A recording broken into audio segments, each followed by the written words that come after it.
नमः शिवाय। जय श्री कृष्णा। मैं अनिरुद्ध आप सबके भीतर के भगवान को प्रणाम करता हूँ।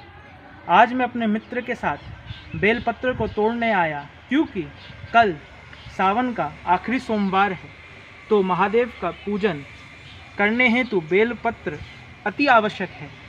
तो सोचा कि आप सबको मैं जो मुझे जानकारी मालूम है वह आप सबको प्रदान कर दूं।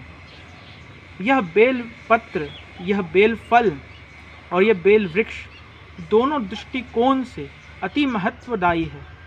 चाहे हम उसे आध्यात्मिक दृष्टि से देखें, वैज्ञानिक भौतिक दृष्टि से देखें। आध्यात्मिक दृष्टि से इसके कथा का वर्णन कुछ इस प्रकार है कि स्कंद पुराण में जब माँ पार्वती के ललाट में पसीना आया तो उन्होंने पसीने को पोंछ जब फेंका तो उसके 2-4 बूंदें मंदराचल पर्वत पे गिरी, जिससे इस बेल वृक्ष की उत्पत्ति हुई। यह बेल वृक्ष पूर्ण शक्ति रूप है, इसलिए शास्त्रों ने इसे श्री वृक्ष कहा है। यह शिव द्रुम नाम से भी प्रसिद्ध है। ऐसा वर्णन आता है कि यह पूर्ण शक्ति रूप है। इसके प्रत्येक भाग में शक्ति के अलग अलग रूप निवास करते हैं। जड़ों में माँ गिरिजा का रूप है, तो तनों में माहेश्वरी का रूप है, और शाखाओं में दाक्षायणी का रूप है, तो पत्तों में माँ पार्वती स्वयं वास करती है। फूलों में माँ गौरी का रूप है और इसके फलों में माँ कात्यायनी स्वयं वास करती हैं। इसलिए ये आध्यात्मिक दृष्टि से बहुत महत्व रखता है। इसके पत्तों में माँ पार्वती का रूप है, इसलिए ये शिव को अति प्रिय है। इसलिए पूजा के समय अगर हम शिव पूजा कर रहे हैं तो यह अति आवश्यक है। इसलिए आध्यात्मिक दृष्टि से यह बहुत महत्वदायी रखता है। कहते हैं अगर कोई शव यात्रा इसके नीचे से निकले तो उसको परम गति मिलती है।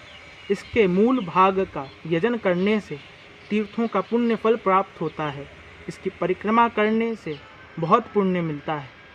इसके दर्शन मात्र से शास्त्र ऐसा कहते हैं कि कितने पाप का नाश हो जाता है। बिल्वाष्टकम में ऐसा वर्णन है कि सोम यज्ञ करने का, आप शालिग्राम का शिला एक विप्र को दान कर दें, ऐसे फल सिर्फ एक बिल्व पत्र चढ़ाने मात्र से प्राप्त होते हैं।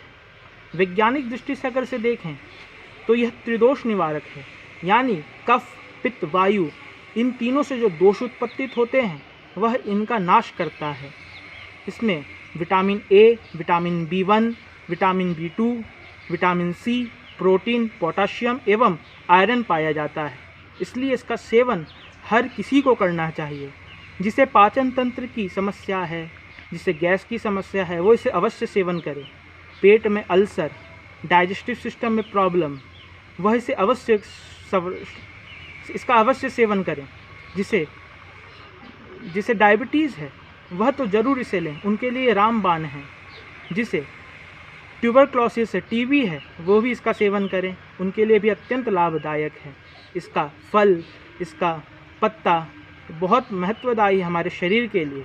इसे बाहर के शिव पे भी चढ़ाएं और अंदर के शिव पे भी चढ़ाएं, दोनों शिव को यह जागृत करेगा। तो बस मैं इतना ही कहना चाहता हूँ कि इस बेलपत्र को पूजन में भी इस्तेमाल करें और सेवन में भी इस्तेमाल करें।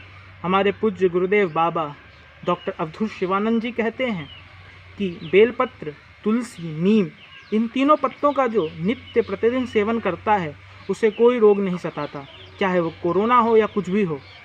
इसलिए इन 3 पत्तों का अवश्य सेवन करें।